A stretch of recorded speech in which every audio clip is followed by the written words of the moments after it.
তোর তো দিদি আর কোনো দোষ চোখেই পড়ে না।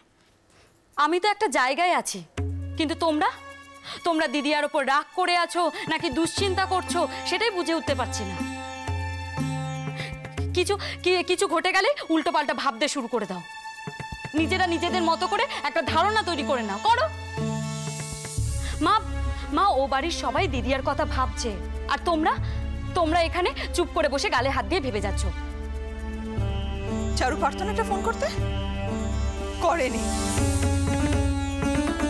সাহস নেই তাই। মা কারোর বিয়ে হয় না? হয়, কিন্তু তোর দিদির যেভাবে হয়েছে সেভাবে কজনের হয় রে?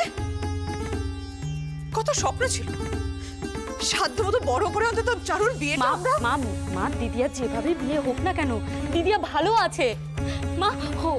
ও বাড়ির বেশিরভাগ মানুষ দিদিয়াকে পছন্দ করে, তাহলে তুমি এইভাবে কেন? বুঝবি না তো, বুঝবি না মা, না হলে বুঝবি না মায়ের কি জ্বালা।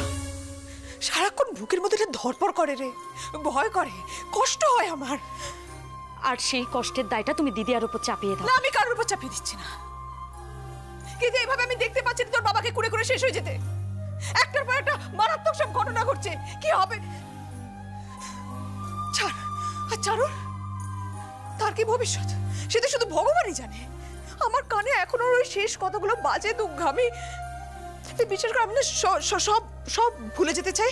আমি আমি আমি কিছু মনে রাখতে চাই না। শর্ত মা, এক কথা শুধু তোদের। তাই দিদিয়ার নাম করে এখনো নারকেলের নাড়ু বানাও তুমি।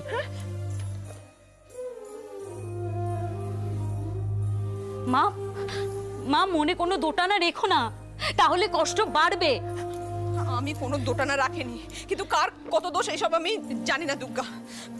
শুধু একটা কথা মনে রাখবি, মায়ের মন, মায়ের ভালোবাসা, স্নেহ এগুলো কারুর চোখ রাঙানি মানে না, ব্যাস। আচ্ছা আচ্ছা দাও, কি নাড়ুর কৌটোটা দাও, আমি দিদিয়ার কাছে পৌঁছে দেওয়ার চেষ্টা করব। দাও।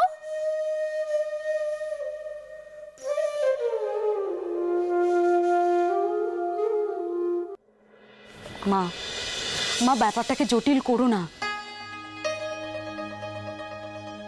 আমরা যদি দিদিয়াকে ভুল বুঝি তাহলে অনেকে এর সুযোগ নেবে। এই সুযোগটা সবাইকে নিতে দিও না মা।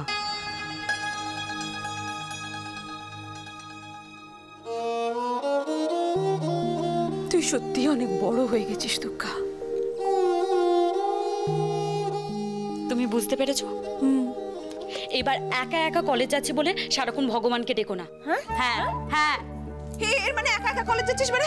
সঙ্গে কি আর কেউ তোর সঙ্গে? আরে বাবা, স্টেশনে যদি কারোর সাথে দেখা হয় ভালো, নাহলে একা একা চলে যেতে পারবো। মা কথা বলতে বলতে অনেক দেরি হয়ে গেছে, আমি আসছি। মা মা কিছু না মা, আমি একা একা চলে যেতে পারবো মা। দায়িত্ব আমার। দুলা দিদি কলেজ যাবে আমায় বলেছিল, আমি ভ্যানে করে স্টেশন অবধি পৌঁছে দিয়ে আসবো। নিশ্চয়ই কোনো উদ্দেশ্য নিয়ে গেছে। বাবা মার এই মুহূর্তে যা মনের পরিস্থিতি, উনি যদি কিছু গিয়ে না না না, আমাকে যত তাড়াতাড়ি সম্ভব বাড়ি পৌঁছতে হবে, বাড়ি পৌঁছতেই হবে। দুর্গা, দুর্গা তুমি কি বেরিয়ে যাচ্ছ? আমরা ভাবছিলাম তোমার সঙ্গে দেখা হলে খুব ভালোই হয়। হ্যাঁ, তোমাদের সাথে দেখাও খুব ভালো হয়েছে। আচ্ছা, আমার দিদিয়া কেমন আছে? না, তোমরা নির্দ্বিধায় আমাকে বলতে পারো, আমি সবটা জানি। এখন অনেকটা বেটার আছে। সেটা আমার ওর কথা শুনেই মনে হয়েছিল। আচ্ছা, ও কলেজে আসবে না? আমি ভেবেছিলাম ও কলেজে আসবে, তাই আর কি। তুমি টেনশন করো না, আমরা সবাই বৌমনির সাথেই আছি। চেষ্টা করি যতটা সম্ভব বৌমনিকে ভালো রাখার। তোমরা আছো বলেই আমার ভরসা আছে। আমি ভেবেছিলাম ও নিশ্চয়ই রেজাল্ট দেখতে আসবে, ও ফার্স্ট হয়েছে, রেজাল্ট নিতে আসবে, আমি ভেবেছিলাম। হ্যাঁ, আসা তো উচিত। আচ্ছা ঠিক আছে, আমরা গিয়ে কথা বলবো। ও যেদিনকে কলেজে আসবে সেদিনকে আমাকে একটু জানাবে। আসলে ওর সাথে না অনেক দিন দেখা হয়নি, একটু দেখা করব। হ্যাঁ অবশ্যই জানাবো। আচ্ছা, একটা উপকার করবে গো। আমার দিদিয়া না নাড়ু খেতে খুব ভালোবাসে, তাই মা ওর জন্য একটু নাড়ু পাঠিয়েছে, দিয়ে দেবে প্লিজ? দাও। আর একটা ছোট্ট রিকোয়েস্ট করবো। ওকে এই চিঠিটা দিয়ে দেবে প্লিজ। Thank you. আসলে তোমাদের সাথে না অনেক কথা বলতে ইচ্ছে করছে, কিন্তু আমার খুব তাড়া আছে, আমাকে যে করে হোক বাড়ি পৌঁছতে হবে। তাই দুর্গা, তুমি নিশ্চিন্তে সাবধানে বাড়ি যাও। বৌমনিকে এই সব কিছু আমরা দিয়ে দেব। Thank you so much. আমি আসছি। হ্যাঁ,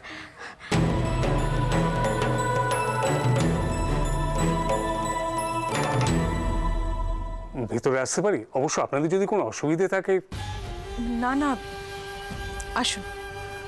নির্বাচনী প্রচারে এসেছিলাম এদিকে, তা ভাবলাম এলামই যখন আপনাদের সঙ্গে একবার দেখা করে যাই। আসুন, ভেতরে আসুন।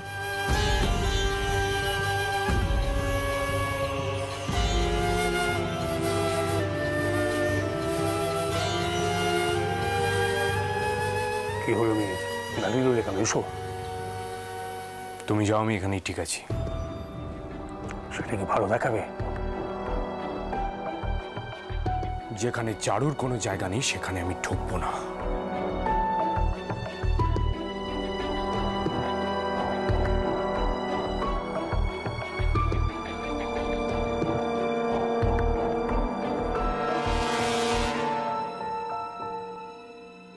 এদের এই আবেগ, মান অভিমান এত বেশি,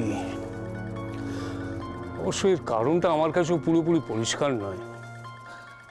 এই তো এদিকে আসছি থেকে চারুমাকে বললাম যে আমাদের সঙ্গে চলো, একসঙ্গে গিয়ে বাবা মার সঙ্গে সবকিছু মিটিয়ে। এলো না? এলো না কি বলছেন? আপনাদের নামটা পর্যন্ত শুনতে চায় না।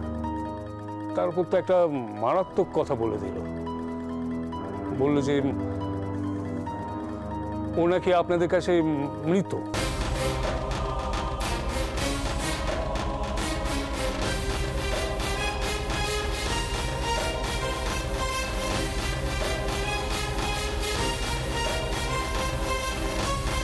কি ঈশ্বরবাবু, কি হয়েছে আপনার?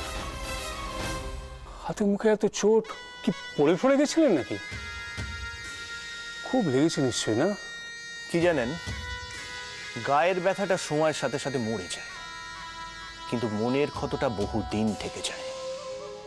ঠিক কথা, লাখ কথার এক কথা বলেছেন। আমি বুঝতে পারছি চারুলতার কথাগুলো আপনাদের কোথায় লেগেছে। দেখুন, সেই কারণেই আরো আশা যে কি এমন ঘটলো যে ও মানে বেঁচে থেকেও আপনাদের সামনেই আসতে চাইছে না। এই কথা ও নিজে মুখে বলেছে? বিশ্বাস হচ্ছে না? আমারও হয় না। দেখুন, সত্যি কথা বলতে কি, আমার সাথে তো এখনো সেরকম সুসম্পর্ক তৈরি হয়নি ওর। তা সত্ত্বেও আমাকে এই কথাটা বললো। তাছাড়া আরো যেটাও করলো। কি করলো? না থাক, সেসব বলে আমি আপনাদের মনটা আর। না না, থাকবে কেন, বলুন।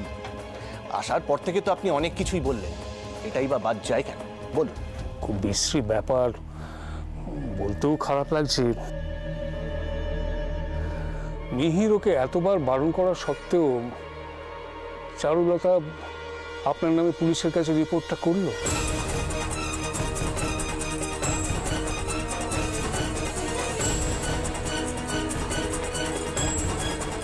দেখুন, আপনাদের বাবা মা মেয়ের ব্যাপার, আমি এর মধ্যে ঢুকতে চাই না, কিন্তু মানে আমারও তো একটা ইমেজ আছে না। দেখুন অভিরূপ বাবু,